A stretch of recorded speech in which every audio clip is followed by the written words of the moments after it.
So what do you make of this poll? I mean, on one level, this is great news for the Conservatives, isn't it? You know, Tory majority of 68, no worries about that hung Parliament, get Brexit done, etc., etc. However, it would appear from the front page of the Telegraph today, Dominic Cummings, Prime Minister's senior advisor, has written a blog warning everyone about complacency. A strong Tory majority being predicted might mean a lot of Tory Remainers decide to vote Lib Dem. A lot of other Tories might not bother coming out to vote. You could end up not getting a majority. So what are your thoughts?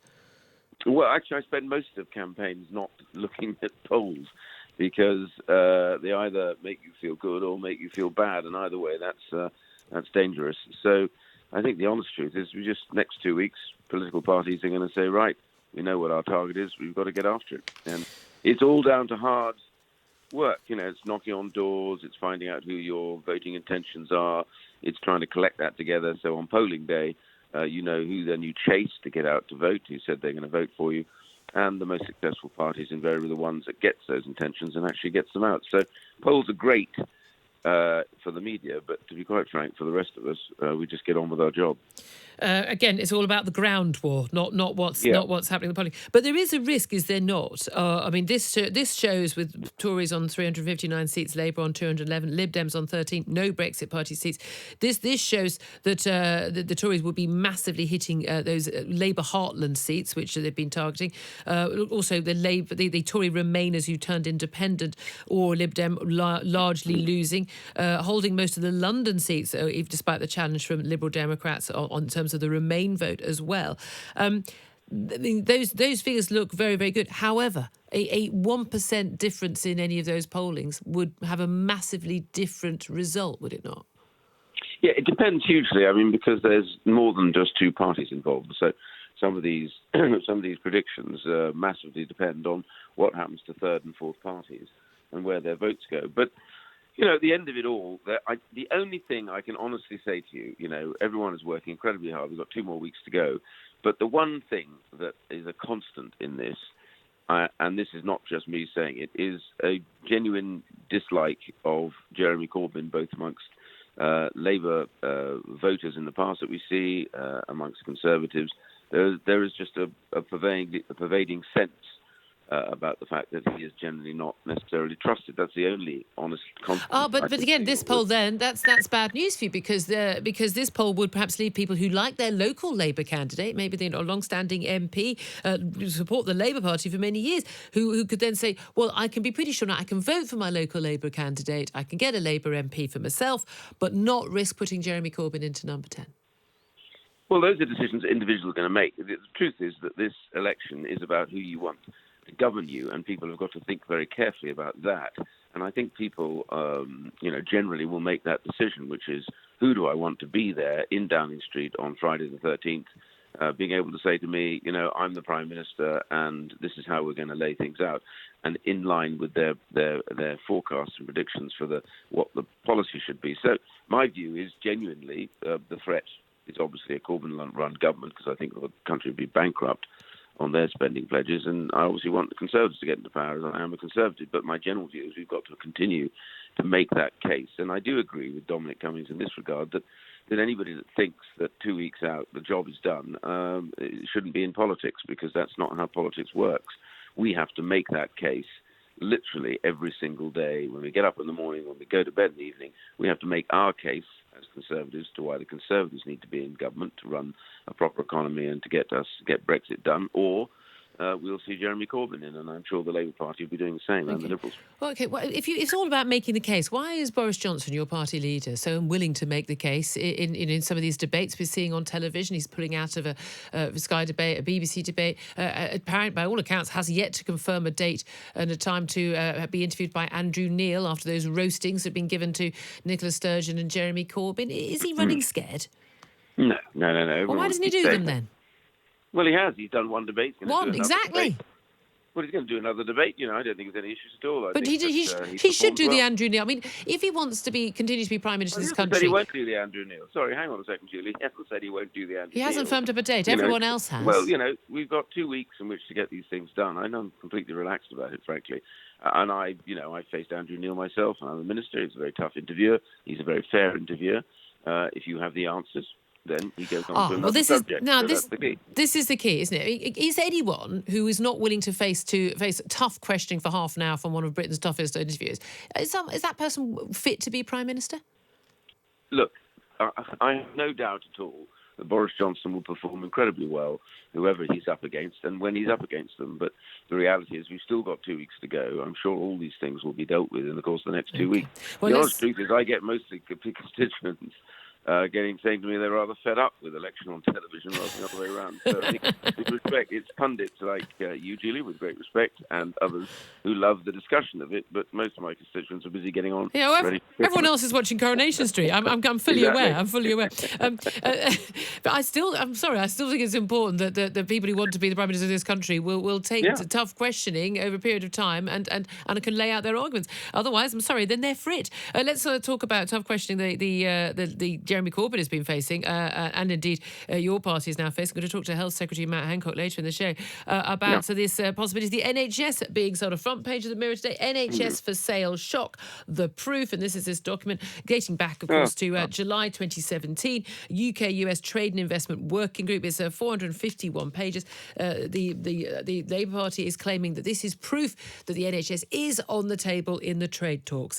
You were in their government for many years. You've been campaigning for Brexit for many years. Is the NHS as part of the US trade talks? No, and this document has been around for some time. What is it? It is a mapping out of what you would discuss in the course of a trade discussion between two sides, both sides indicating the areas that they think would be better off resolved in a trade deal. Now, that is quite normal, quite standard. But the reality is that Labour's been running this ludicrous scare story. In the last 27 years that I've been being elected in Parliament, every single election, every would-be Labour government has come out and said, you can't trust the Tories, they're going to privatise the NHS. You know, Tony Blair accelerated access to private services through the NHS, and it is now standing at 7% of the NHS is provided by services from outside the NHS. This is a ludicrous charge, and it doesn't stand. And the second point about it is, you know, one of the areas, there's hardly any reference, by the way, in the NHS to this document. And there are four mentions of the words, literally. Yeah. And the other bit about this is, then let's ask the big question. Okay, if the Labour Party now thinks that it's an abomination to do any business on health with America, or for that matter, it's always America, but any other country, we have drugs companies now that put lots of money into developing drugs, both for the NHS, but also export them. And America does the same, and they send their drugs here. So let's give you one example. In the last 2 years, I have campaigned with many others on both parties for the NHS to access Oricambi for people who have cystic fibrosis. It's a drug that would help many, many young people who suffer from this. For 2 years, NICE has said no because the pricing isn't right. They've negotiated away with the company producing it, and finally they've agreed a stable price, and we now have the NHS able to give those kids Oricambi. Who produced that drug? Oh, it's an American pharmaceutical company. So are we now saying, as the Labour Party now says, we cannot have any business dealings, any stable business dealings with American drug companies, in which case you wouldn't have had Oricambi? This is a totally absurd position to be in. And they now say that only the NHS can provide services. Okay. Only they can do it from a nationalised industry. This is madness on stilts. We should always say we want people who come, my constituents, who come to the NHS to be able to get the very best treatment wherever they can, whenever they can. They deserve the best. I don't want them to be told, you can't have these because it's not produced in the UK and it isn't produced by a nationalised industry. There lies madness. OK, just finally, I also want to ask you about new figures that have come out from the Office for National Statistics showing the number of workless households has fallen by more than 1 million since 2010 and stands now at a record low. There are now 750,000 fewer children living in homes where no one has a job than in 2010, when there were close to 2 million children living in workless families. You, of course, were Work and Pensions Secretary for much of the early years from 2010. Your reaction to that news? Well, it's fantastic news, and it continues the trend. You know, the reforms we made are to try and get more families back into work, because we know work does more than just produce income. In families, it helps stabilise children. They do better at school as a result of it, and at the end, they themselves will go on to perform better. This is a plus. And by the way, it also shows the other figure that was out the other day, showing that income inequality has stabilised, having fallen throughout the last few years. It's now stable, having risen during Labour years. And I think, we get this constant bombardment from the Labour Party, constantly, endlessly saying how terrible this is. These families now with work are in a better position as incomes rise to improve their lot and those of their families and children. And we should celebrate that because this is one of the best figures in the Western world and getting better every day. Let's talk about this poll. It shows you losing 51 seats, a Tory majority of 68. This is the poll that predicted, the lone poll that predicted a hung parliament back in 2017 when the Tories were apparently streets ahead according to all the other polls. Are you worried? Well, I always work on the principle best wait till the election. I've been in politics long enough to sort of see poll after poll be wrong, poll after poll be right. I just concentrate on getting out on the doorstep and making the case for Labour and leave it to the day of the election before we celebrate or get depressed, frankly. Well, I mean, there was a theory, and again, I know how much it was in practice over a theory last time round, that a lot of people who were not that keen on Jeremy Corbyn becoming Prime Minister thought, well, I can elect my local Labour MP, I can vote Labour, but I don't have to worry about Jeremy Corbyn being in number 10 because the Tories will get a big majority. That's what the polls are saying. And then, of course, we saw that incredibly close result and the Tories losing their working majority. This time round, as Conor Pope was just saying, look, things might look a little bit more tight. Perhaps people might not be willing to take that risk because we know there's not much trust in Boris Johnson, but there's not much trust in Jeremy Corbyn either. Lowest ratings of party leader ever. And it's important that people, in this regard, and it's always important that people vote for the policies themselves. Labour's policies in relation to education, NHS, the environment, whatever the policy is, my belief is that Labour's policies are best for the country, investment in our country. And I exhort people, quite simply, to vote for the policies that they believe, as I do in this case, Labour's policies are the best policies of the country, and focus their attention on those particular issues. And I think that people do that. And as we get closer to the election and they realise that public services are crumbling and the economy's in a pretty poor state, they focus their attention on that. That's my view. Well, that's it. Again, as people get close to the election, what are people going to know about how the country is run and about public services and the economy, which they don't already know? Because the message has gone out from Labour is, our public services are all-time low. Everyone hates the Tories. Austerity's been terrible. Inequality's awful. The NHS is up for sale. All of these different issues. And yet this poll is telling us that people are going to put a Tory government back into power after 9 years. Yes, but on that basis, let's not bother having an election, just let's have a poll. I mean, that's the whole point of trying to continue for the next 2 weeks out there in a very constructive and a positive sense. And I'm constructive and positive and looking forward to the election. Let's have the election, shall we? And let's make the case between now and then. Well, as you say, yeah, polls haven't always been accurate. That is certainly the case. Well, look, let's talk. Other polls are available. Indeed. Let's talk about front page of the Daily Mirror today. NHS for sale shock, the proof. This is your party leader, Jeremy Corbyn, holding up documents, the UK-US Trade and Investment Working Group document from July 2017. It's a Department for International Trade document. It's 451 pages. And your party leader has been claiming that this is a document that proves that the NHS is on the table in Brexit trade talks with the US, and the NHS is up for sale. However, everyone who seems to have looked through this document when it was unredacted and handed out to journalists has pointed out that there's nothing in the 451 pages that says anything of the sort.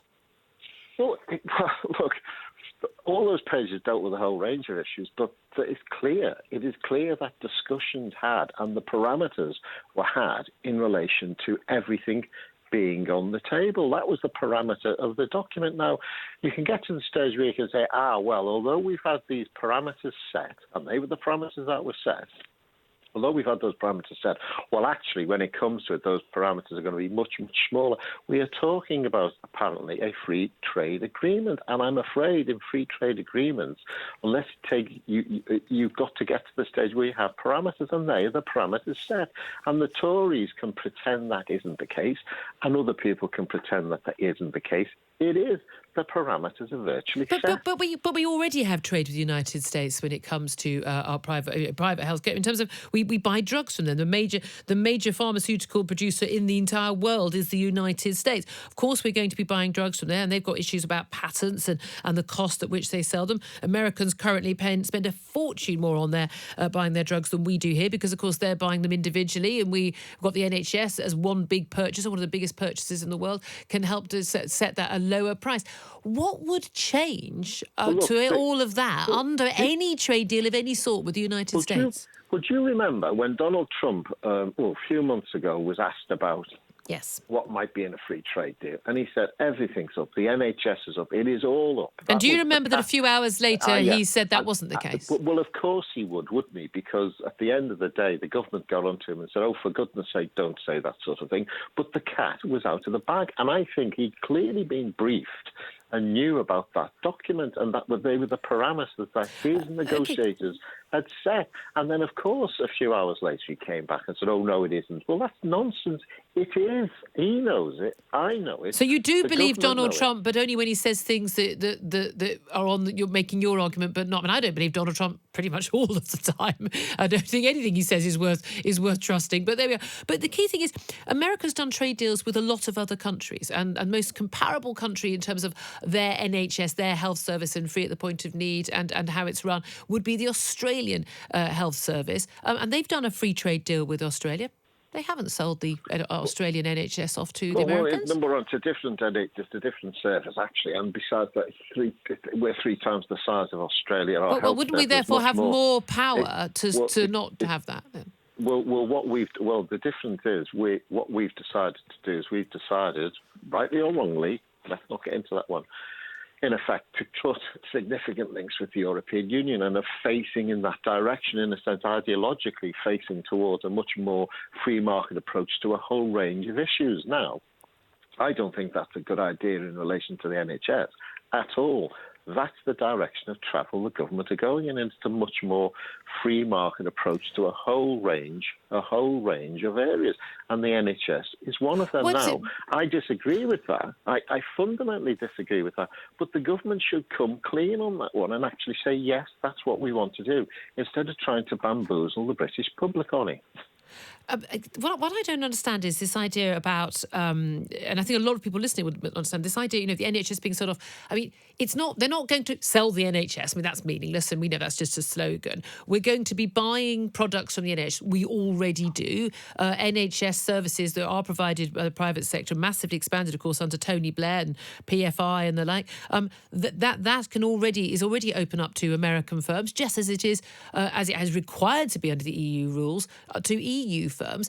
Most people who care strongly about the NHS, and as a child of an NHS GP, I absolutely do care about the NHS being free at the point of demand, at the point of need. What difference does it make who provides any healthcare, as long as that healthcare is free at the point of need? And someone who lives on a council estate and someone who lives on a country estate and has millions in the bank, their child can get the same care if they get cancer as each other. What difference does it make who provides it, as long as we get it at the best price and it's free at the point when we need that healthcare? Well, because it all gets... I worked in the NHS for many years, Julia. It gets to the point where, for example, I was in the casualty with somebody the other day for 7 hours. It's the atrophy in the NHS that's beginning to happen. Boris Johnson talked a number of years ago about the NHS not necessarily being free at the point of delivery for everything. It already isn't. I have to pay for prescriptions. I have to pay to get dental care. I have to go to the optician and pay. We already don't have free care for everything. But we're talking about more fundamental things than that. Like what? I'm trying to make. Well, the point. Well, my teeth aren't fundamental. I think they're pretty fundamental. Well, there's been talk in the past. Nigel Farage has talked about. Now you have to pay to go and see your GP. Okay, Nigel Farage isn't a member of the Conservative Party or part of this government. Last time I looked. He de facto is having standing in 300. They hate each other. Come on, Julia. We hate each other enough for them to stand away from 300 seats to give the. Which he wouldn't have won anyway. To give the Tories a free run in many of them. Of course he's de facto a Tory. He's in a sort of an unwritten an unwritten.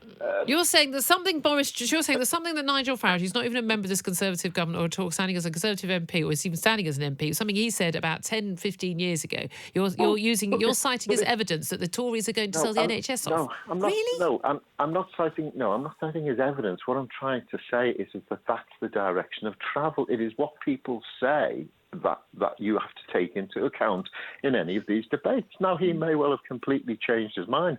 Boris Johnson may well have completely changed his mind.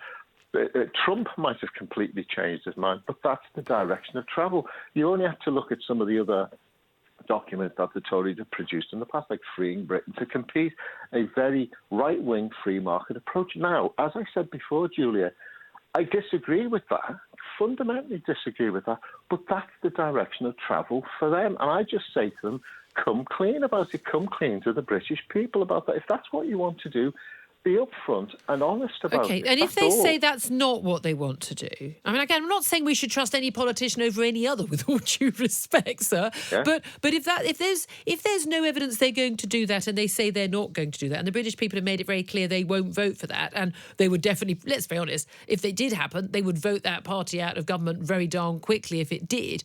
Why should we be fearful? Fearful of the Tories running the NHS where they haven't invested in it for the past 10 years. To be fair, since the NHS has been in existence, it has been run for most of its time by a Conservative government. Well, yes, and every time we had a Conservative government, they didn't invest in it to the level that they should have. But did they privatise it? I mean, I absolutely accept you. I completely accept. I mean, the massive investment that went in under Blair and Brown years, hugely needed, no question at all.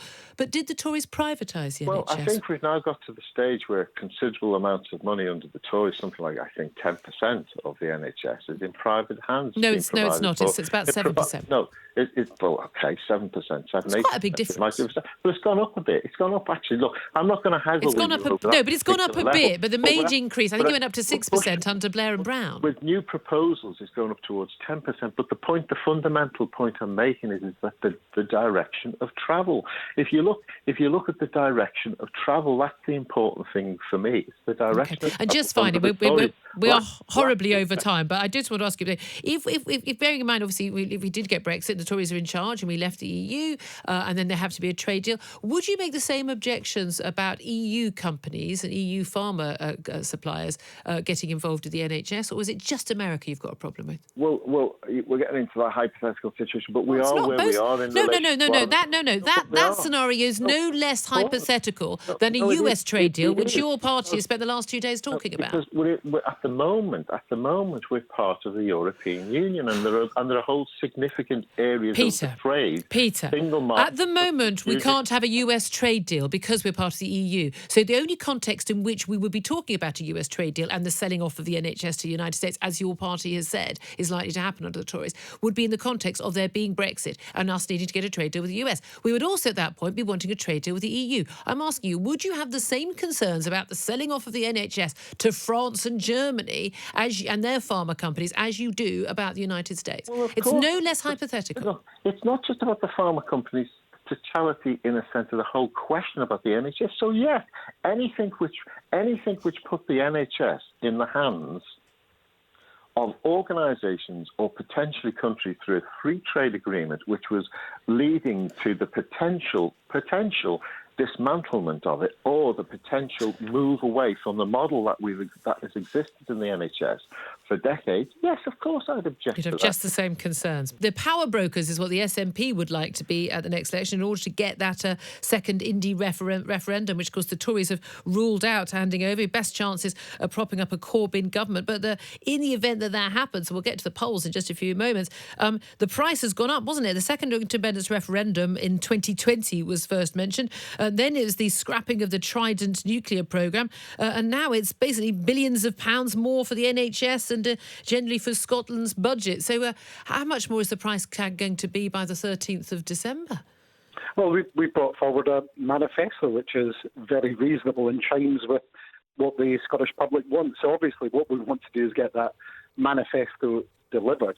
You're talking about the NHS just now. We want to make sure that our NHS is protected, and we want to bring forward an NHS protection bill, which means that there can't be a Boris Johnson-Trump deal to sell it off or parts of it. And we know that's something that they've talked about in the past, both him and Michael Gove, along with Iain Duncan Smith. So we want to protect those things. We want to reverse the damaging cuts that have been inflicted on Scotland through a decade of austerity, and we want to make sure that we have other things in there that we desperately need in Scotland that are affecting us already, like a tailored immigration policy. So, of course, in that manifesto, we've brought forward the points that we would like to address at Westminster, and that's what we would intend to take forward. This new poll, this YouGov poll, it's 100,000 people over 7 days. It's extrapolated to look at each individual constituency. Look, with a margin of error, even of 1%, it could tell us wildly different things, but it's currently giving a Tory lead of 11 points and a Tory majority of seats of 68, would then put them on 359, Labour on 211, Lib Dems just on 30, not picking up more than one than they got in 2017. The SNP on just 43. If that is the case, you will not be holding any balance of power. You won't be in position to get that second referendum. Well, just a quick point to that before I answer the main question. You said just 43. I mean, 43 would be a tremendous result in Scotland and be an emphatic win for the SNP. But let's get back to the That's a fair point, a fair question. Yeah. Let's get back to the question you raised, which is, what would we be able to do? Well, first of all, I'd point out again. You mentioned that these polls are, very changeable. In all of the seats where the Tories are sitting in Scotland, the SNP is the next closest challenger. And I think if you look at the details in the polls, you can see that the majority of those seats are very much still in play throughout this election with 2 weeks to go. Now, we know things can change. We also know that the eventual outcome across the UK is something we can't, and the Scottish public can't determine. We can only determine what happens here in Scotland. But again, that just builds the argument about why it's far more important for Scotland to have the choice and control over its own future that it doesn't have at the moment.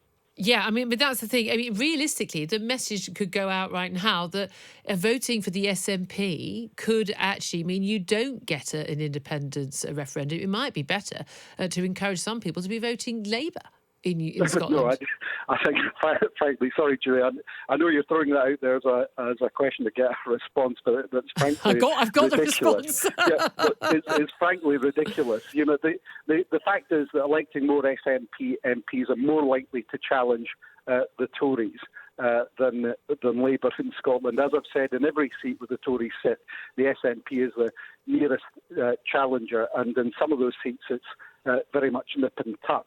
So, the best way that people can prevent a Tory majority here in Scotland is by voting SNP in numbers and making sure that we can take a huge amount of SNPs down to the House of Commons to do our part in stopping Boris Johnson getting a majority and taking a Tory government, inflicting another Tory government on Scotland that we didn't vote for. Another one out of the past 60 years, where 36 of those years we've had a Tory government we didn't vote for.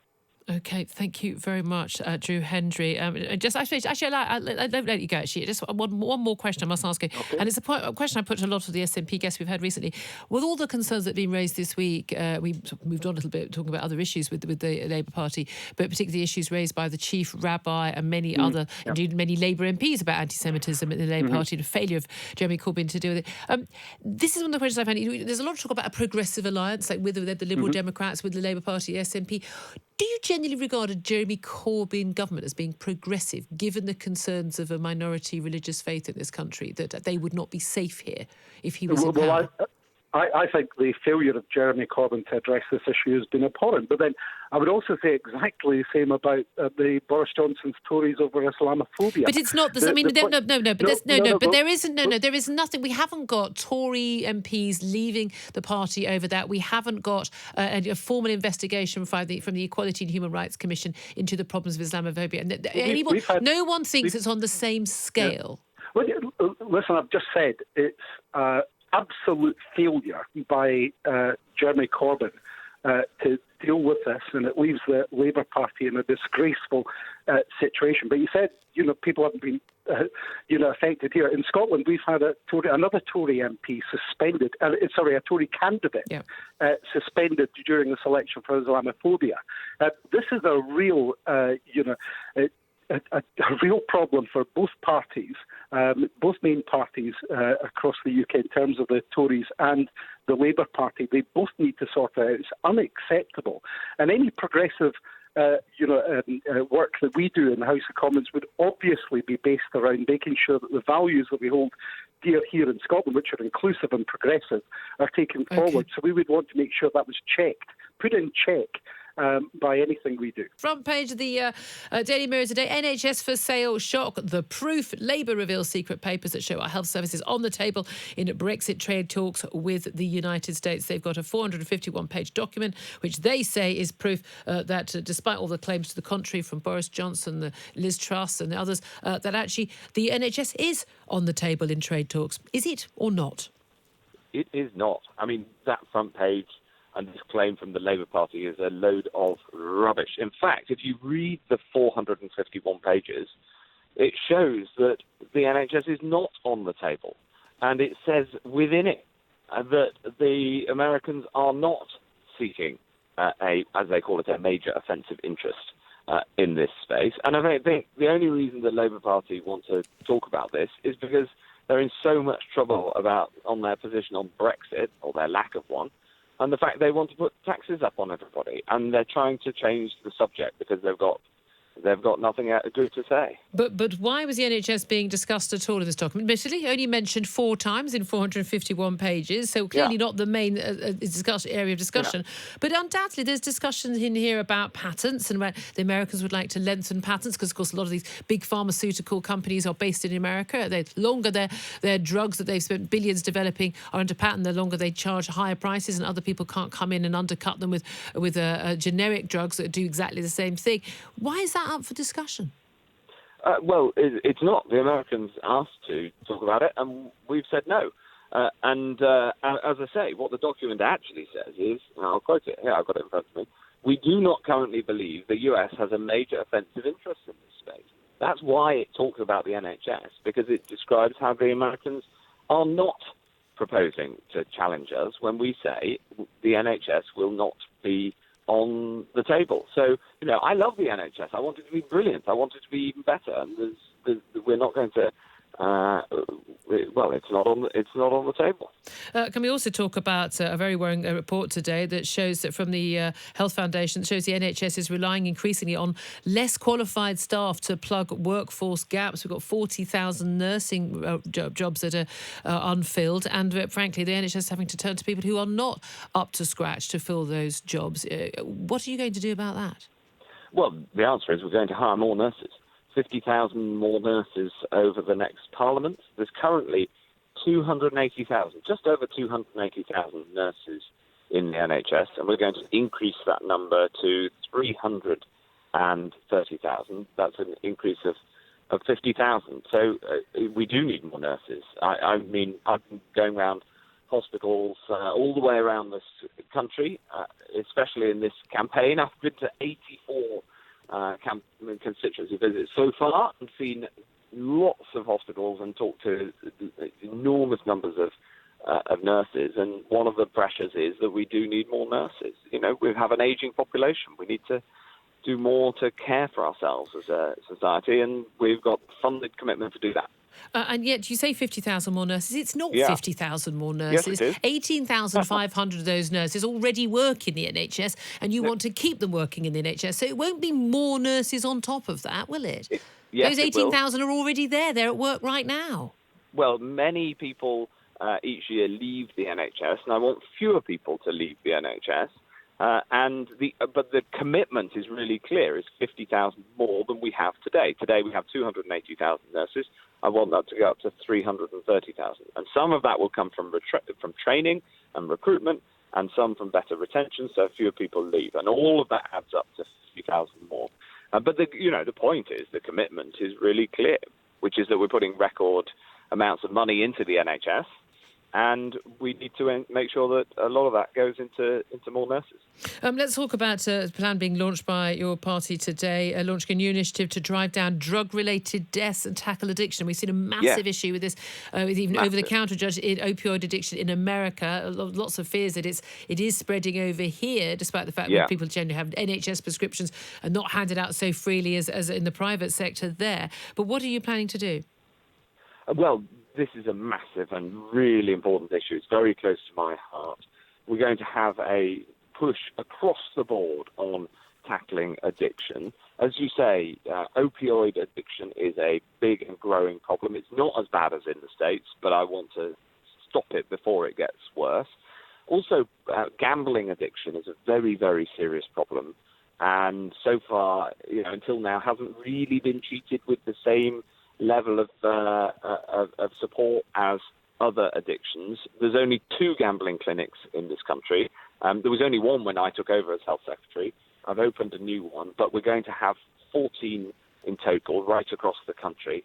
But the point is to try to ensure that all different types of addiction, no matter why or what the substance is or the issue is, they will be treated. They will be treated together. We'll look at addiction right across the board. Gambling addiction, prescription drugs addiction, as well as the more traditional areas where the government has tackled addiction in illegal drugs and alcohol. Okay. Well, let's come back to the general election now. A brand new poll published by YouGov, a very detailed, it's called MRP poll. It's very different from the usual 1,000 or 2,000 people and across the country, and then extrapolated it, an overall swing across the country for or against a particular party. 100,000 people interviewed over 7 days, great detail, looking at each individual constituency and the makeup of those constituencies. They are predicting a Tory majority of 68. You have 359 MPs against Labour's 211. No chance of a hung parliament there, an 11-point lead. Shows you winning load of those Labour heartland seats, not losing quite as many London seats as many had predicted. The independents, those Remainer Tories who were kicked out, likely to lose their seats. All good news, except we know from Dominic Cummings, the Prime Minister's advisor, who's written a blog as a result of this, the concern that this is going to lead to complacency. A lot of Tory voters might not bother coming out, might think if they remain, they can vote Lib Dem. Labour people who want Brexit done might think, I can vote for a local Labour candidate and not get Jeremy Corbyn. So go Brexit. This poll is both good news and bad news for you, isn't it? Well, the poll shows that a handful of people changing their votes would lead us back into a hung parliament and all the chaos of the last 3 years. And that, Julie, you and I have spoken about on this programme endlessly how Parliament is stuck and couldn't get things done and couldn't move the country forward and how frustrating it's been. And what the poll shows is that just a few votes switching back to Labour and we are back into that chaos. And I just don't want to see it. I want to see this country moving forward. I want to see all the brilliant things that we can do and the political debate. Make that all about tackling addictions and the great things we can do in this country instead of the horrific wrangling that we've had for years because of the hung parliament. So if you want to move the country forward, you've got to get out there and vote Conservative. What the poll shows is that is the only way we can have a majority. And I really, really hope that people will vote basically to get the country moving, as opposed to have it stuck in a rut. Well, do you think people would be more likely to vote Conservative if they felt that your party leader, Boris Johnson, was willing to engage with them and willing to engage in proper political debate, defending his record? Well, no, hold on. We see him out. We see him out and about. But it's very different. It's very different facing some ad hoc questions here and there from the public. And it's very different than facing determined, one-on-one questioning for half an hour, say, from Andrew Neil. He's not committed yet to a day and a time to have that interview, despite every other major party leader doing that. 2 of those have already happened. He's also pulled out of 2 of the debates now. Jeremy Corbyn's pulled out 2 of the leaders' debates as well. The British public, the voters, they want a chance to see him defend his policies, defend what he wants to do. They're not getting an opportunity, are they? Well, look, I don't know his media schedule, but that's somebody else's responsibility. But you think he should do those debates, don't you? Oh, he's in endless debates. I was in Cornwall yesterday. He was in Cornwall talking to nurses and talking to the public. He's been. That's not a debate. He's done endless debates on the telly. I've been at one of them, and I watched the other one. All the party leaders, frankly, have been massively open to scrutiny in this election. I mean, the Labour Party yesterday, Jeremy Corbyn was up and asked about anti-Semitism. He said, "I'm only taking questions on subjects that I want to have questions on." But Boris Johnson often refuses to answer questions. No rubbish. No, he does. He repeatedly refuses to answer questions about trust, about his personal life and his personal integrity. Friday night, he was on with all the other leaders on the BBC. I think one of the good things about this election is that it's been robust and there's been a huge debate. But the conclusion of that debate is that we still don't know Jeremy Corbyn's position on Brexit. Is he, should I stay or should I go? Is he in favour of leave or remain? And the only party that's got a clear position that can get the country moving forward is us and the Conservatives. That's been the conclusion of the enormous amounts of debate so far. Let's talk first, if we can, about this new poll, which is a huge poll. Just been spending the details of it to my listener, but it gives the Conservatives a good stonking majority of 68, Labour down to 211, the SNP on 43, up from their 35 now, but down from their heyday in 2015 on 56. They had virtually every seat is gone. Lib Dems just on 13. Now, you had 12 seats in 2017. You're up to 20 technically now because of people who've moved from Labour and the Tories to your party. You'd be up only one seat after all of this battling over Brexit. You'd be up only one seat. No. Julia, the story of this poll is that if you look at it properly, it's not the result, remember. It's a snapshot 2 weeks out. Yeah. The Liberal Democrats are first or second in 134 seats in the country. 134 seats where we are competitive. Now, what that tells you is that people all over the country are recognising that the Labour Party can't do it. They can't deliver on what they're saying. And if we want to stop Boris having that majority, then the answer is to vote Liberal Democrat. Because if we win in those 134 seats where we are first or second, Boris will not have that majority. And we will have a parliament in which the Liberal Democrats will be a major force. Now, I think that is significant. It shows that at a time when the two-party system has let the country down, people are looking to the Liberal Democrats. Well, you say that, there's no doubt at all. Exactly, you're in prime position in a lot of those seats, and there's undoubtedly it is the case. Again, it's a snapshot. It's 2 weeks hence. A lot can happen in 2 weeks, but it can also even a 1% swing could result in very, very, very differences. However, the polling has suggested, in terms of the Liberal Democrats' appeal over partly your leader, Jo Swinson, the polling has shown the more voters see of her, the less they like her. Where she thought that it was clear, plaster all over the side of your big battle bus, and indeed the manifesto that actually she was a vote winner for you. It turns out she isn't. But also this clear delineation as a revoking Article 50 party, not just a Remain party, but if we get a majority, we're going to vote. Now, no one in your party openly is talking about being a majority government anymore. No one's talking about Jo Swinson being Prime Minister, and they've even tried to stop the chat about revoking Article 50, just going back to trying to be the power brokers and get a second referendum. An awful lot of the big things you were pushing in this election, you've already had to drop, and you've still got 2 weeks to go. What we have said for 3.5 years, Julia, you know this. I mean, you and I have been talking about this for a while. Oh, we have. What we have said for 3.5 years is that we think the people should have the final say in a public vote.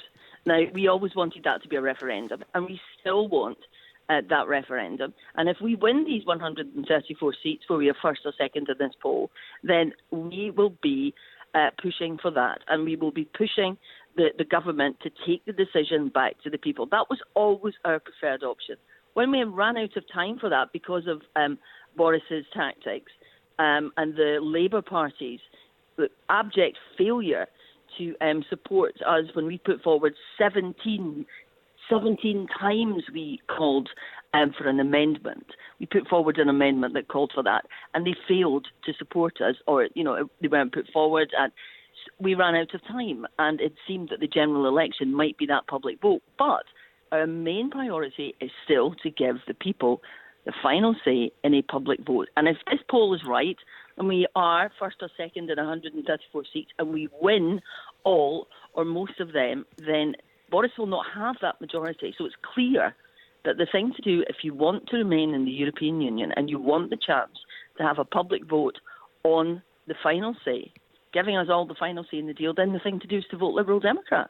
Okay. I mean, again, there's a strong possibility of this poll, of course, that this information will lead to the Liberal Democrats going up, because people who, the Conservative Remainers, might feel, well, I can vote Remain and still get vote for the Liberal Democrats and still not be worried about a Labour government. Let's talk about a policy announcement you are making today. The Shadow Housing Secretary, your spokesman on housing, Tim Farron, former party leader, of course, talking about a plan to end rough sleeping within 5 years. How are you going to do that?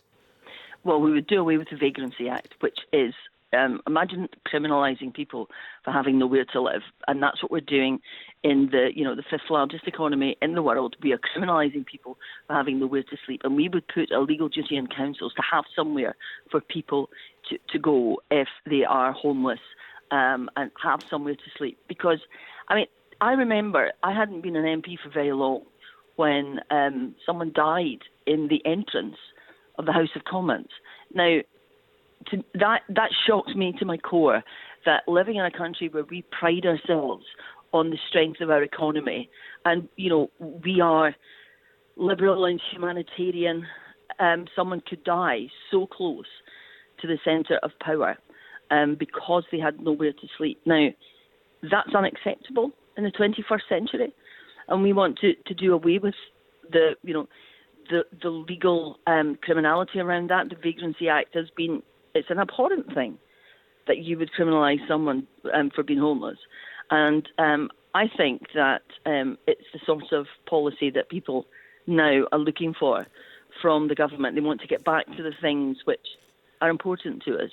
But you'd also know that a lot of people who are rough sleeping, that their lack of a home is not necessary. It's more of a symptom of their problems rather than their actual problem.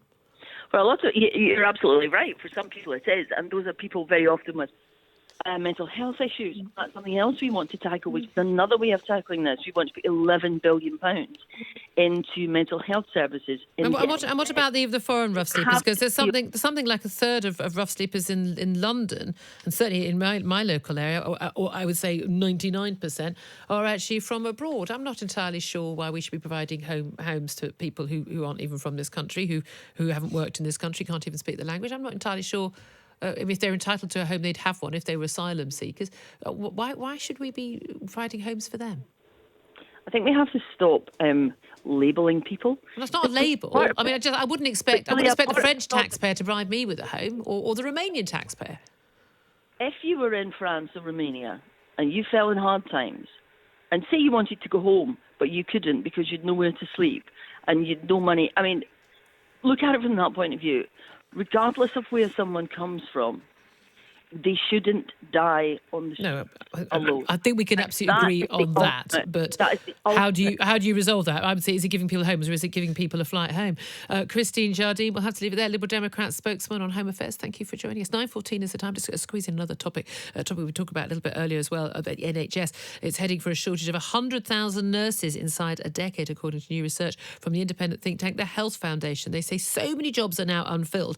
More than almost 44,000 nursing vacancies included, that nursing work is now having to be done by underqualified staff. Well, earlier in the show we spoke to the Health Secretary about this, saying he said they are planning to obviously boost the number of nurses. But let's talk to Ben Gershlich, who's a senior economist at the Health Foundation. Good morning to you, Ben. Good morning. I mean, these are very worrying figures. I've got an elderly relative who's been in hospital. Well, she's just left this week after 11 weeks, being very aware of what goes on in ordinary day in a ward in an NHS hospital. Why have we got such a shortage of nurses? So it's a good question, and you'll see from people that go into hospital, they'll see how much pressure nurses are under, and actually it's a sort of toxic mix of things, and one of them is we've failed to train enough staff domestically, so nurses go through an undergraduate route, and actually we've failed to get enough through. But and also, part of that was the bursaries were cut, weren't they? And everyone had to have a degree, and then the bursaries were cut, and so lots of people simply didn't apply. So there has been an impact from changing the nature of the bursary system. That most of that hasn't actually filtered through to the numbers in the workforce yet. But the other thing we see is actually retention rate. So we've seen that actually the percentage of nurses leaving the NHS in a given year has risen from around 8.5% at the beginning of the decade to 10.5% now. And the result of these two things, as well as other things, mean that actually the number of nurses has only risen by about 1 or 2%, while the amount of stuff the NHS is having to do has risen by about a quarter. And this is the key issue, isn't it? We haven't seen funding for the NHS go down in real terms, but it's not been going up at anything like the rate it's gone up in the past, around the sort of 4% mark, but also not allowing for the fact that we've got those baby boomers entering old age. And let's face it, the vast majority of people in hospital for a long period of time are people in the very older generations, and they need a lot more care and a lot more nurses. You can't have one nurse for 14 people as you might have had in the past, but simply because the level of care they need with dementia and the like. What is the solution? Because some people are saying it's keeping open borders with the EU and keeping all those foreign-born nurses and foreign-trained nurses coming in. Some saying training more people here. Is it all down to money? What's the answer? It's a combination of those things. Over the next 5 years, because, like you say, it takes a while to produce a nurse, they need to go through the undergraduate training. That means that over the next 5 years, ethical international recruitment is going to be a really important part if we want to have enough nurses. But then looking forward, we obviously want to be less reliant on bringing in nurses from overseas and actually be sort of more resilient internally. So actually that means that we need to really start turning on all the taps so that actually when you look 5-10 years out, both we've got enough people coming through undergraduate and postgraduate routes, but also the system's a system that they want to work in, and so they're not leaving before the end of their careers. OK, thank you very much indeed, Ben Gershlik, Senior Economist at the Health Foundation. Appreciate you joining us. 9:17 is the time. You're listening to The Breakfast Show on Talk Radio with Julia Hartley-Brewer, powered by The Times. Know Your Times. Coming up next, we're going to talk to BuzzFeed's investigations editor Heidi Blake about her brand new book, From Russia with Blood, uncovering how Putin's Russia operates across the world and why the rest of the world is unable to stop him. It's going to be an absolutely fascinating chat coming up next after the latest news headlines on Talk Radio with Sandy Moore.